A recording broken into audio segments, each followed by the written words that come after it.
অনেক সময় আমরা অন্যদের সাথে নিজেদের তুলনা করি। আমরা মনে করি আমার ভাগ্য খারাপ, অন্যদের ভাগ্য ভালো, আমার এটা নেই, ওটা নেই, ওদের এটা আছে, ওটা আছে। কিন্তু অন্যদের সাথে নিজেদের তুলনা করতে গিয়ে আমাদের যা আছে তার মূল্যও দিতে পারি না। আজ আমরা এই গল্পের মাধ্যমে বুঝব কিভাবে আমরা আমাদের জীবনে যা আছে তা নিয়ে খুশি থাকতে পারি। এক গ্রামে সুবোধ নামের এক ছোট্ট ছেলে বাস করত। সুবোধের মধ্যে ছিল এক অদ্ভুত ধরনের হতাশা। তার মনে ছিল অনেক অভাবের বিষণ্ণতা। সে সবসময় ভাবত তার বন্ধুদের কাছে যা কিছু আছে তার কিছুই তার কাছে নেই। তার বন্ধুরা নতুন নতুন পোশাক পরত, দামি খেলনা নিয়ে খেলত। তার বাড়ি ছোট ছিল, তার বাবা মা ছিল কৃষক। কেন তার জীবন এত সাধারণ, এই ভেবে প্রতিদিন সুবোধ হতাশ হতো।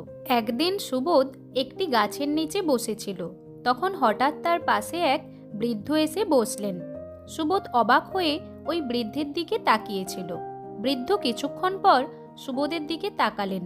তারপর সুবোধকে দেখে বললেন, কি হলো, তুমি এত চিন্তিত কেন? সুবোধ তখন ওই বৃদ্ধকে বলল, আমি যেই জীবনটা পেয়েছি তাতে আমি সুখী নই। আমার বন্ধুদের কাছে নতুন পোশাক, দামি খেলনা সব আছে, কিন্তু আমার কাছে এইসব কিছুই নেই। আমি কেন এত দরিদ্র? বৃদ্ধটি তখন সুবোধকে বললেন, আচ্ছা, আমি তোমাকে তোমার প্রশ্নের উত্তর পরে দিচ্ছি। এখন চলো, আমাকে তোমাদের গ্রামটা ঘুরিয়ে দেখাও। এরপর সুবোধ বৃদ্ধের সাথে গ্রামের পথে হাঁটতে শুরু করলো। হাঁটতে হাঁটতে তারা দেখল একটি ছোট্ট শিশু হাসতে হাসতে তার মায়ের সাথে খেলছে। সুবোধ ওই বাচ্চাটি ও তার মায়ের দিকে তাকিয়েছিল। সে তাদের আনন্দের সাথে খেলাটি দেখছিল। সুবোধ তাদের দিকে একদৃষ্টিতে তাকিয়েছিল। তাদেরকে দেখে তার মনে যেন অদ্ভুত এক আনন্দ হচ্ছিল। কিছুক্ষণ পর বৃদ্ধটি সুবোধকে বলল, দেখো, ওই বাচ্চাটির কাছে কোনো দামি খেলনা নেই, তাও বাচ্চাটি কত আনন্দের সাথে তার মায়ের সাথে খেলা করছে। তুমি ওই বাচ্চাটি ও তার মাকে এত খুশি দেখে কি শিক্ষা পাচ্ছ? তখন সুবোধ বৃদ্ধটিকে বলল, আমার তো ওদেরকে খেলতে দেখে খুবই আনন্দ হচ্ছে।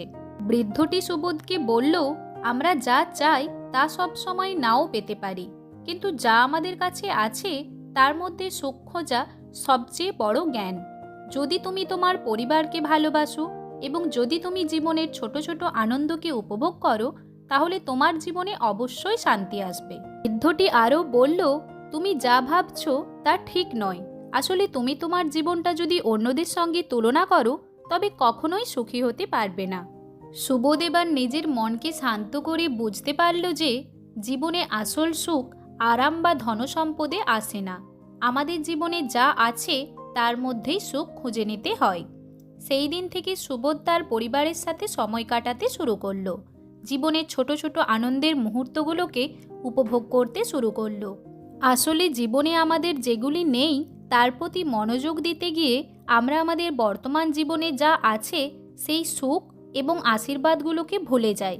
আমরা যদি আমাদের পরিবার এবং নিজের স্বাস্থ্যের মূল্য দিতে শিখি, তবে আমরা জীবনের আসল সুখ খুঁজে পাব। ধন্যবাদ।